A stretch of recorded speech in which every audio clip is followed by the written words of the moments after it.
Hey Dad, Hey, Jamie, good morning. How are you? I'm good. It's a little well, I can't decide if it's cloudy or dreary here today, but at least there was sun this morning and that made it a good day.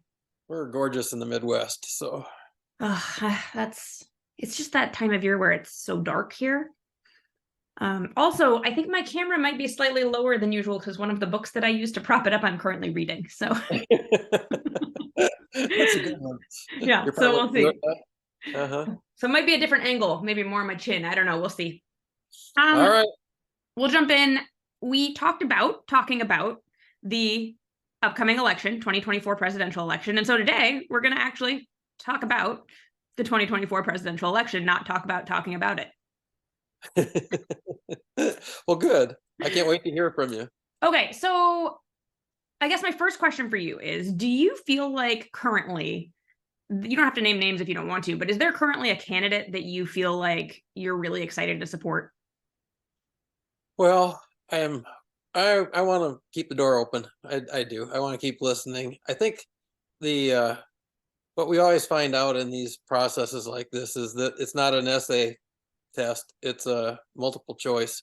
We get choices, and it's a list of candidates with whom you may or may not agree on everything, but nobody's perfect, and we all know that. So it's a matter of picking and choosing. And Right, uh, but wait, but no, you're talking around it though. Like, is there anybody yet yeah, who out you of the feel like, ones that are there, I mean, I think there are several that I could support. okay, I mean, in the end, it depends what the A and B is, what our choices are between candidates, or maybe there's a C too. But because whatever I'll the case, admit, there's not a single candidate right now, like in any of the, side parties or main parties that I feel excited about supporting. yeah. Well, I haven't been an activist in this election. I mean, I haven't been out trying to find something to do, or been engaged in the primary process at all. Is that Um, because you feel like there isn't somebody you fully back or some other reason? Yeah, partially that. Partially, I think I'm just at an age where I'm getting away from being that ingrained in what's going on that way. And we don't have a primary here until late in the process anyway. So our options will be different than the options that are on the table today. So, Mhm. but when you look at it, I mean, I think there are candidates that I have an interest in seeing more about them, seeing where they are. In particular, like a Nikki Haley. I mean, Tim Scott got out of the race this week. He's a different approach to how all of kind of the political side of things. He has had that. I'm just interested in knowing more about that. Of course, he withdrew this week, but I still look at those kind of things and say there are people out there that I could be interested in, and I mean, and want to know more about. But I haven't been fully engaged. Most of what I've gotten, I've seen on the TV news so far. Would you say, without me making an assumption, would you say that you are only looking at candidates that are lumped under the Republican Party headline for this upcoming election? Well, primary, yeah. I mean, the primary is about that, and for me, I mean, I see, I see. so for that part of it, yeah, that's the part that would matter to me, to be relevant to me. I mean, I In the primary. the other parts of this thing too. Um, it's one of those elections where, I mean, for everybody, I think that I don't mean everybody, for a lot of people, they're looking at options and don't know yet today what what it's going to, how it's going to look in the end, what the Mhm. ballot's going to look like, a year from now. What are we going to actually see? What are our choices going to be? And uh, again, for me, I think there's several that I have an interest in seeing how they fare. Um, and in other states, and in the process leading up to where I would be engaged at all in a voting matter. But that's just well, I don't think any of them are perfect that we have out there.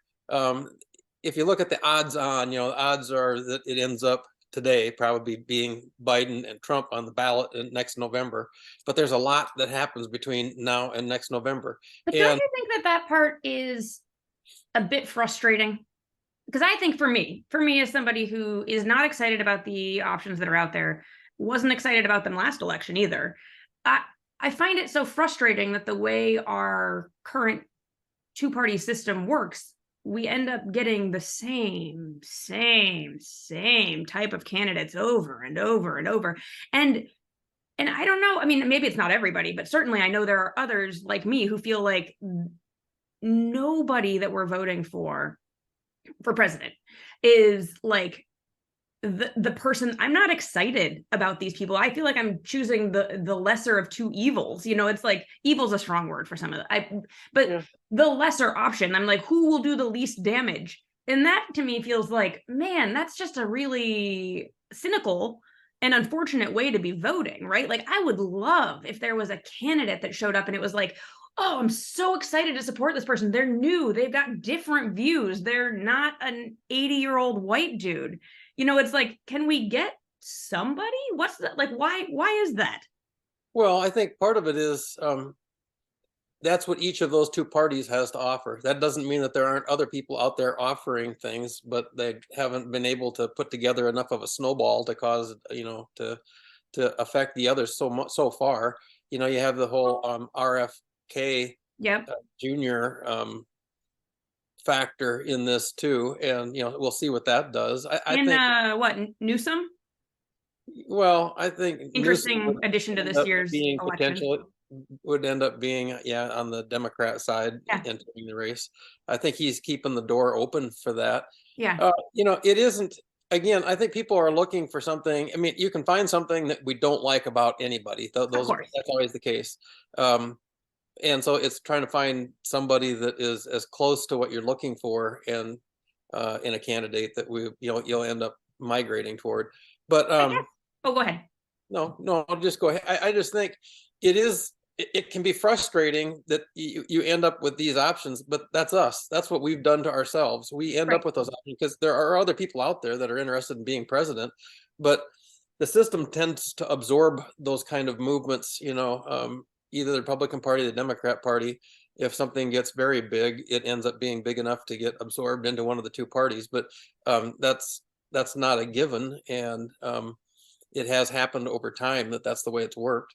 But again, we've had third-party candidates for president every election that I've ever been aware of. Well, of course, but again, sort of with the way financing works, the way ad time works, the way actual voting works in different states, like, it's not really realistic. I mean, even when you look at like sort of the, you know, I think Ross Perot is probably the best example of somebody who got a significant chunk of the vote.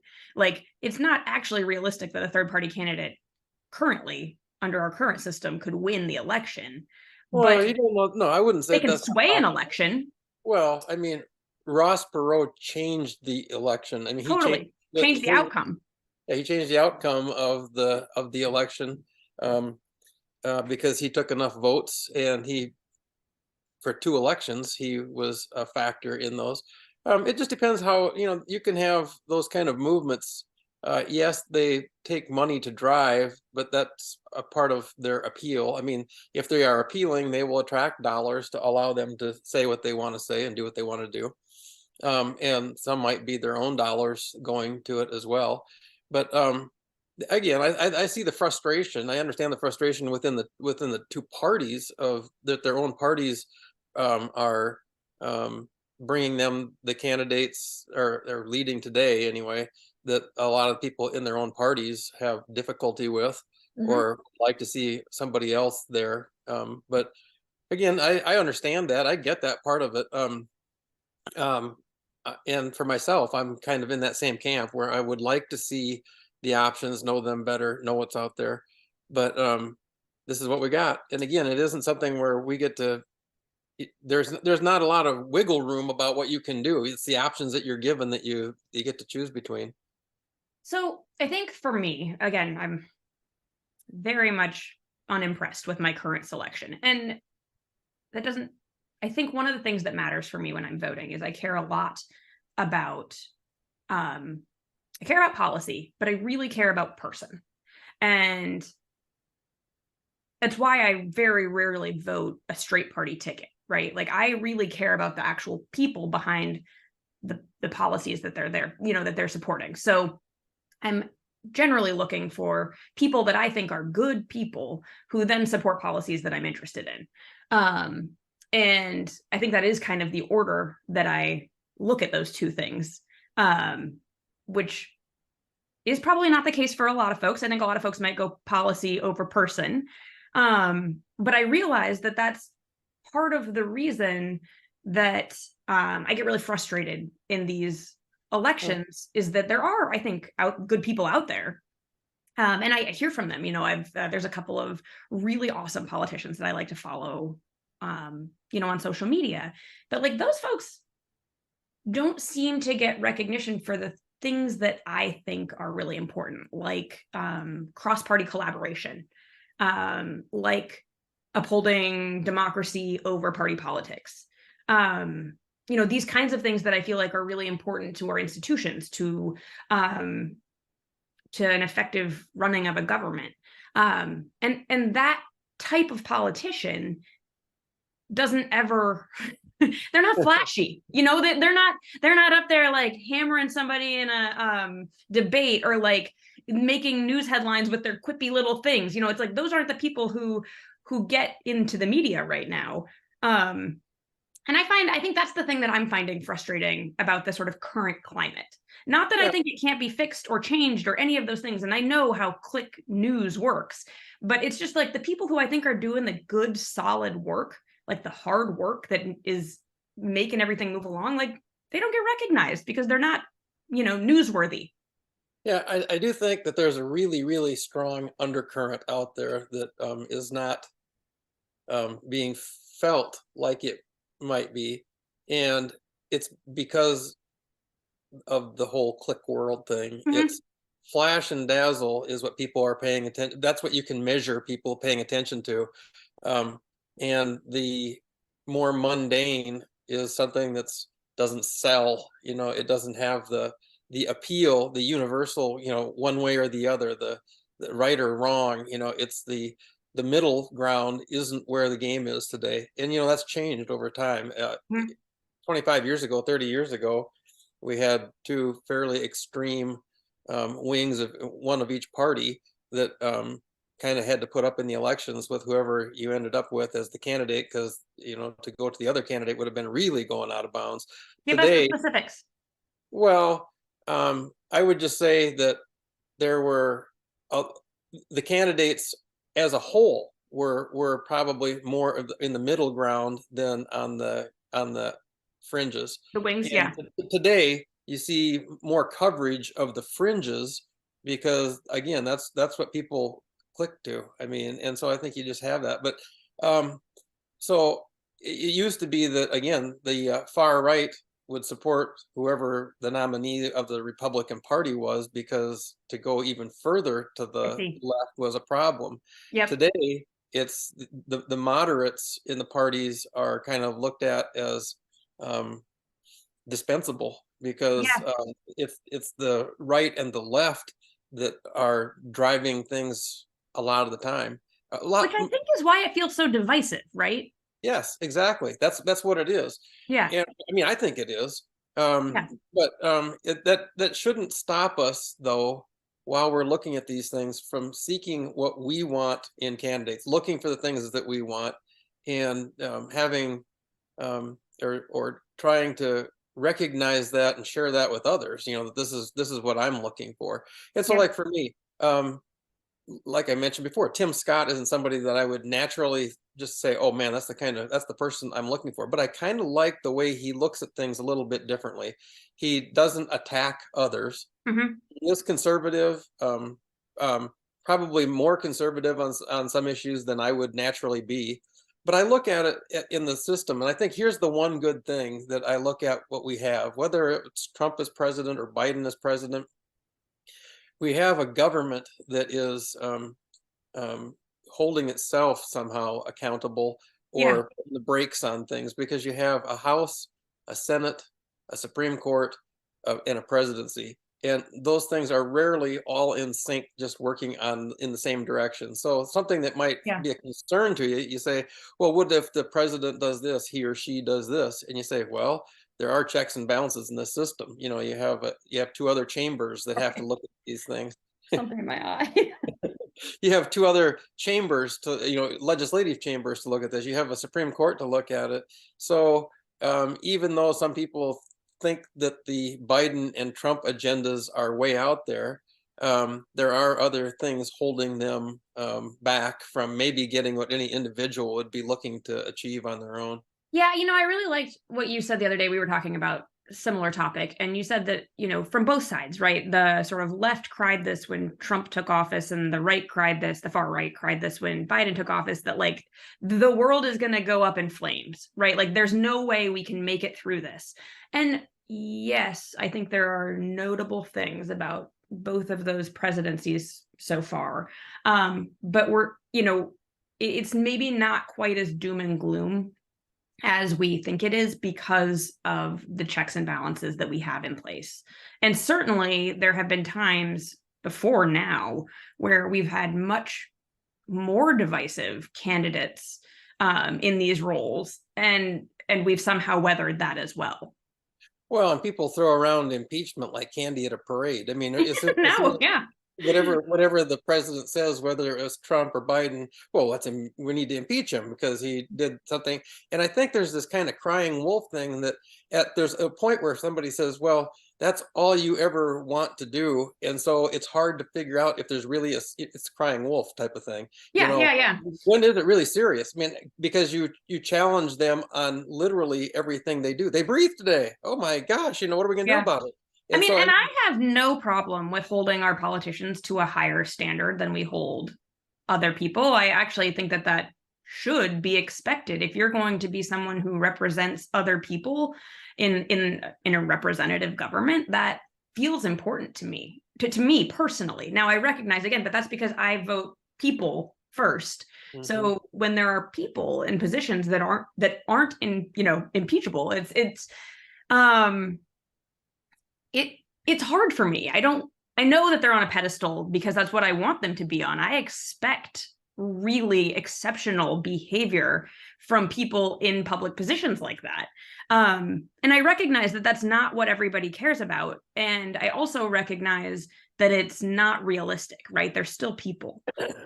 Well, again, I think when you're looking at this, everybody approaches these things a different way. You mentioned that you look at the personality and the behavior first before you look at the policy side.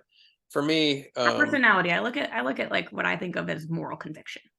Okay, well, and I think to me that's an important factor, but the policy side is critical to me to look at that. I think we can overcome individuals' weaknesses again with what we've got out there. Their policies are what I'm most interested in finding out what they can do and where they are. Generally, like I said, there's all different factors, but people approach these things from different ways. And what I would say at the dinner table when we're having a discussion about this stuff, I think it's important to understand where everybody's coming from. I mean, I'm glad to know what drives you because it's different than what drives me, and that's a good thing to have. The other thing, and I just want to know from you, where your difficulty is that also expressed in the places where you get your information? I mean, is there frustration voiced in whether it's in things that you read or things that are online, or I don't know, you don't watch a lot of television, but is that kind of frustration, or is that something that in conversations with people, because I sense that too. I do sense it, but I also sense that there's an energy out there, an interest in the election, and I don't see people sitting back. I see people being engaged. So I think a couple of things. Like one, I don't see a lot of people voicing frustration with their own parties, certainly with opposing parties. But I do think there's this inclination to sort of like button up your own party's current approach, whether you fully support it or not. And I will hear people say, things like, I don't love this candidate, but like, on the whole, they're fine. I don't hear a lot of people saying like, man, I wish my party would get it together and give me somebody else to vote for. There are some people that I hear saying that. And separately from that, this is one of the reasons that I really care about my news sources. I like to find news that will pull information about candidates from both sides. Again, as a person who doesn't vote a single party ticket almost ever, it's really important for me that I feel like I'm getting balanced news, and I don't mean unbiased, I mean balanced, like both right and left news about candidates regularly. So I like to find news sources that will pull information about candidates in an unbiased way. So Look, that, I guess that's what I would say. So I'm not hearing, I mean, yes, we've all heard the latest polls, right? Like about Biden and the Democrats, like, and especially with young voters, and young Black voters for Biden, those kinds of, like, that kind of stuff comes through my news feed, but I wouldn't say it comes through only in that way, right? Like I try really hard to get news sources that are pulling lots of information from lots of sides. mhm. Well, again, the world has changed dramatically on how we consume information. I mean, again, when I was young, first started voting, everything was newspapers and TV, and there was some radio. That Yeah, was yeah, yeah, all that. But today, that's not where people get it. And I think that the thing is, there's so many sources today yeah. that you can find, that, and each of them kind of has their own little niche, for why they're Yeah, there, why of course. why they're relevant. And so if you can look at and monitor a number of those, it's good. I think the part of the issue is some people look at a very few of those and rely on them, Right. and not with the not with a full appreciation that they are more narrow in perspective than maybe they are.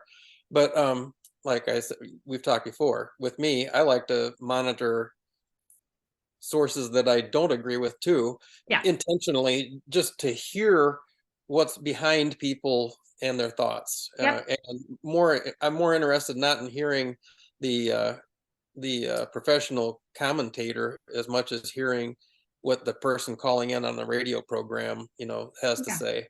To me, that's telling you what message is getting to the people out there somehow. And I know that's not a real scientific way of monitoring things, but it helps. I mean, just to get that feel for it. It Um, helps you. It just makes me grumpy. well, okay, but again, I think, but it isn't intended to be something that I'm listening to have to support what I think or don't think so much. It's Yeah. just to know what's out there. It's just to get that part of it. But I think the other part that we should look at is there something in those candidates that you say you're looking at it constructively? What do they have for you? Is there Yeah. things about them that drive you away from them as well? I mean, because I think in campaigns today, so many of the campaigns are attacks on who's ever at the top of the heap. Yeah. That's what people do, and to understand that that's what they're doing. If that person remains at the top of the heap, that's the candidate we have. So everybody's going to be in attack mode, and Yeah. those people may attack back, which is one of the reasons, like I said, for me, again, with Tim Scott, who's not in the race anymore, but he's a person who wasn't out attacking people. Correct. He had an agenda that he was pursuing, that he was promoting, that he was playing offense on instead Yeah. and not, but not attacking people, saying, these other Same with candidates, that North Dakota governor. What was his name? Bergam. Yeah.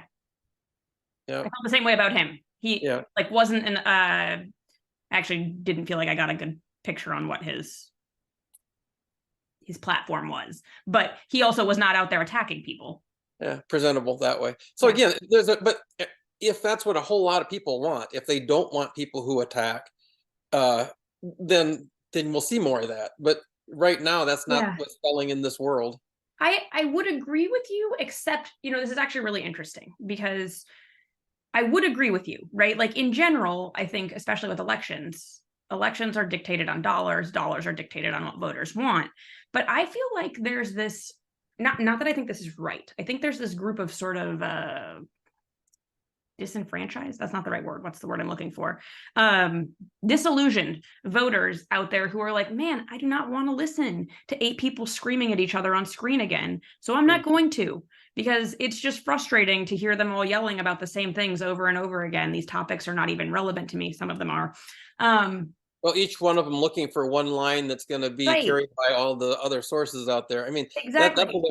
that's what I mean. It's so driven by that today, Yes. and the others who aren't playing that part of the game aren't going to get any clicks after Well, and they're also not the getting so therefore not getting the donation dollars, right? And I think this is the piece that's hard, because I do think there are people, again, I know not everybody is like me. A lot of people are not feeling disillusioned about the current government systems or party systems. But for those who do, I think it can be really hard, or it can be really easy, I should say, to just sort of sit back and then say, like, okay, you know what, this isn't changing, so I'm just going to do the best I can with what they give me, which I actually don't like that approach either. I feel that feels really defeatist. So I do like to be very actively involved. Like I said, I've been watching the Republican presidential debates. I've been following RFK. I've been following Newsom. I've been following like all these things that are happening around this, because I want that information. I want to be able to make a choice that I'm excited about. But to your point, Dad, I mean, I'll, just call her right out here, but like after the first Republican debate, I thought that Nikki Haley was a really interesting person in that debate. One of the only interesting people in that debate, to be honest. I was like, wow, like she said some really sensible things on a stage full of people. And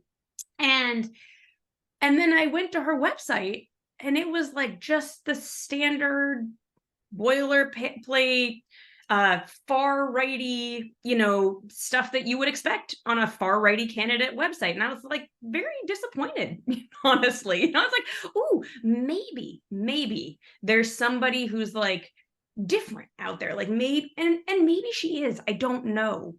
Certainly she's been presenting herself that way in the debate, but again, the website doesn't look that way at all. And so I can't support somebody like that. I can't support that. Feels very two-faced to me. I'm Well, like, again, you're looking at something that's meant for one platform is for general appeal, one is for a narrower appeal. So they're playing to their audience, who yeah, generally people clicking on the website are looking for something different than the general population, the more general. I mean, the party population looking at the primary yep, election vote. So I mean, that's playing to the audience for those things, and I get that too. But again, it's today's world. That's where we are. I mean, every totally. candidate has to play, and to be relevant, you need to be able to have the dollars to be relevant, probably too. And so you're going to drive those things different ways. But I do think that the frustration part of it. I mean, there are some people out there that are completely happy with the Yeah, candidates that they have. totally, totally. There are some people who are like, this is what we've got to have. This is it. This is Yep. the answer. And more power to them. I'm glad they've been able to find a place that they can I call. know. I'm delighted for those folks. I wish I felt that way. Right.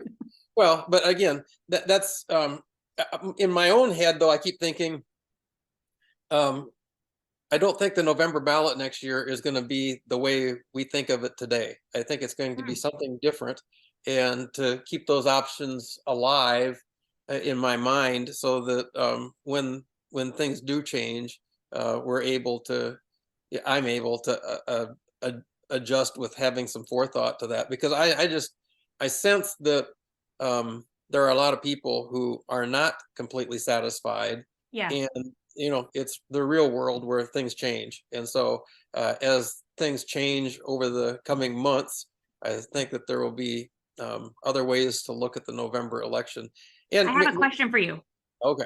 Okay. I heard some conjecture that I was curious about, because you know more about this than I do. Can you ever foresee a future in which the candidate that wins the most primaries for a party doesn't get the nomination from the party? Well, yeah, because it's so You could see that. Well, I could see that. I wouldn't even doubt that hasn't happened, maybe even Really? because, Has well, it? only that, I mean, it's all population, the delegates aren't, every state doesn't have the same number of delegates. I mean, No, I know, but like when they go to the, this year or next year, when they go to the Republican convention and they nominate the candidate, let's, hypothetically, do you think the person who wins the most primaries could be not nominated as the candidate? You think that's happened before? I don't know that. I have to look, but I I don't mean, either. I wouldn't be shocked by that, because if you have, California and New York could drive a lot for, Mm, for one party, especially. And if, okay. depends how other states might end up doing it, So you're especially. not shocked by that possibility? not by the possibility Okay, of it was it. kind of mind-boggling for me. I was like, oh, I've never even pictured a world in which that would happen. Well, we've had a lot of close, a lot of close primary uh, Hmm. or convention races in the past. Hmm. So, I mean, I could see that happening. I could see that happening. I just feel like in current or like more recent years, it always feels like there's like a very clear front runner heading in, and that Yeah. front runner gets the nomination. And I don't mean just this year. I mean like Yeah. in all the years I can remember. It's felt Well, like I it would say that there are years where, I mean, where for both there, parties. yeah, but I would say that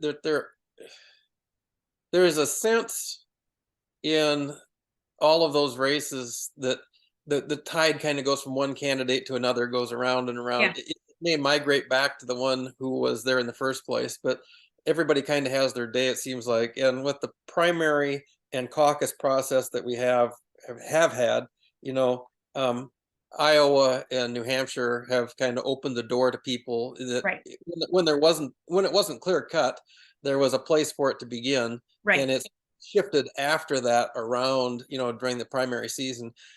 Today, those are kind of a little bit different, and I see the Democratic Party is going to deal with Iowa differently than in the past. So there's some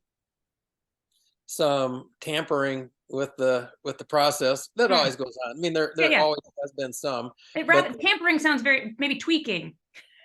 yeah, well, tweaking. Okay, so they're tweaking the process, Yeah. but whatever the case is, for for a reason they're doing that, and Sure. so they're trying to tilt the table a little bit differently than it's been tilted in the past. But Everybody's uh, always trying to do that, don't you think? yeah, well, again, that's not new. Yeah. That's the way the processes work. But we've had New Hampshire and Iowa for quite a few years, the way they've been. I mean, the caucus in Iowa and the primary in New Hampshire.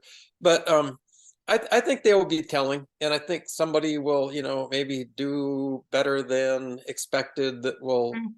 draw some new attention to somebody. It may have an effect on not just the presidential side, but the vice presidential side too, depending on how all that shakes out on the Republican, on the side, especially, Yeah. who we end up with. But it is, uh, it is a process that people think of it like today, and you say, no, it takes a year for it to play out, to run its course. And a lot of things will change Yeah. over that period of time in my head. So I keep thinking, Well, well, you're I right. don't Even in really. the last week, things have changed. Right, exactly. They're For going to two. change every day and every week Yeah. and every month. And so what we think the landscape looks like today is not what it's going to look like in my mind a year from now. And Oh. the I would candidates, be thrilled if that was true, Dad. well, but For any change in what I think it's going to look like, I would be thrilled. I don't. all right.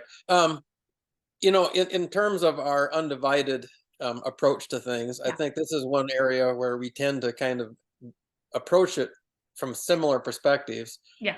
Um, different we have different ways of looking at all the factors that go into it, but we are both less than satisfied with what we've seen and would be interested in hearing more from Yeah. from more people. And I think that again, some people are in the same camp we're in. There Yeah. are many who are in other camps, Totally. and when it comes to next November, you and I will have to have a conversation about why we're where we are then too. Yeah, it's true, right? And I guess I think that's one of the pieces about this. And I know you and I, when we were talking about just recording this episode, you said something that I thought was really interesting, where you said, I don't know yet how I feel about this. And I was like, actually, I think that's great. So do we have anything useful to say? I don't know that it's useful, but I think it's still totally fine and good to be having the conversation when we don't have a strong opinion about something yet. I think that's often where people are hesitant to have a conversation about something. And for me, it's one of the places where you and I have, I mean, we have a lot of conversations about things like this where it's like, I heard this thing. How do you feel about this? I don't know. I'm still like, I'm still processing, or I just caught this little snippet. Do you know more about this thing? And I think that it's such a good place to just have an actual conversation. There's no need for us to argue about it because we don't have anything to argue for or against right now. It's just No, again, a conversation. Yeah, and this is the filtering process that gets us down to the narrow choices that we'll have to make a year from now. Totally. And that's good. I think for those anybody tuning into what we're saying today, though, you might be dealing with people who have stronger opinions about specific candidates, Yes. and those are good things to ask people about. I mean, I Yeah. think just like you and I asking each other these questions. I mean, to find out more about what drives them. Is that the perfect candidate for you? Is there somebody, if in a perfect world, would there be somebody else? Yeah.